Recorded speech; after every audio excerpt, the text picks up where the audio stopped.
Perang Korea terjadi pada tahun 1950 hingga tahun 1953. Nah, pada awalnya negara Korea ini merupakan satu kesatuan yang sama, namun karena posisinya yang strategis, Korea kemudian menjadi negara yang direbutkan oleh negara-negara besar, terutama oleh Jepang. Lalu pada tahun 1945, Amerika Serikat menyatukan bom di Hiroshima dan Nagasaki yang menyebabkan kekalahan Jepang dan membuatnya menyerah tanpa syarat kepada Amerika saat Perang Dunia Kedua.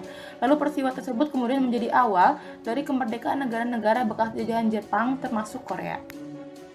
Lalu pasca kemerdekaan Korea, Amerika dan juga Uni Soviet turut memperebutkan negara tersebut dengan membangun pemerintahan militer di sana. Akhirnya, Korea terpisah menjadi dua bagian dengan ideologi yang berbeda. Korea Selatan menganut ideologi demokrasi dan kapitalisme, sedangkan Korea Utara menganut ideologi komunisme. Lalu perang ini diawali dengan serangan militer Korea Utara, yaitu Korean People Army terhadap Korea Selatan pada 25 Juli 1950.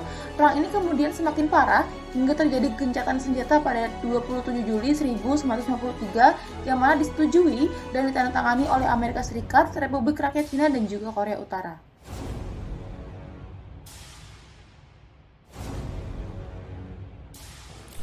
Strategi kontinental.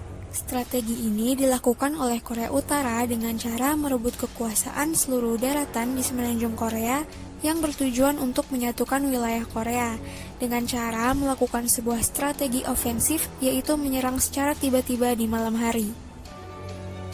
Strategi ini dilakukan oleh Korea Selatan dengan membubarkan pasukan Korea Utara yang menyerang dataran Korea Selatan. Pembubaran tersebut dilakukan dengan melakukan penyerangan di belakang garis musuh agar memutuskan garis penghubung musuh dengan cara melakukan pendaratan di wilayah Incheon.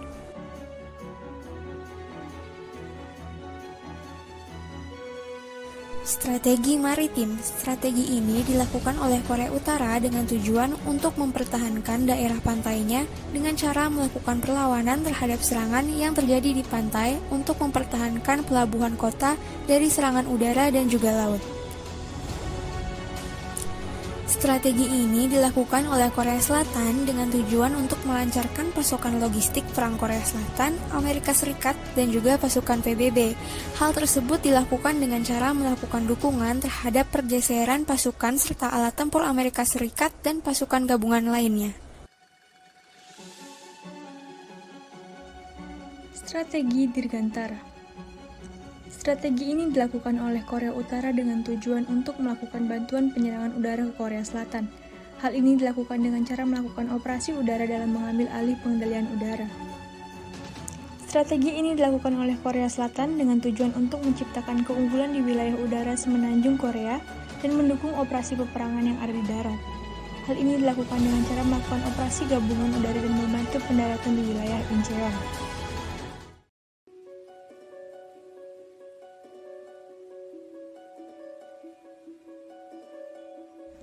Pertemuan tingkat tinggi antar Korea 13 hingga 15 Juni tahun 2000. Selama masa konflik terjadi, Korea Selatan berfokus pada kebijakan ekspor untuk meningkatkan pertumbuhan ekonomi, sedangkan Korea Utara lebih berfokus kepada peningkatan militer, hingga banyak masyarakatnya yang mengalami kelaparan dan membuat tingkat kematian meningkat. Oleh karena itu, Presiden Korea Selatan Kim Dae-jung mengajak Presiden Korea Utara Kim Jong-il untuk mencapai reunifikasi.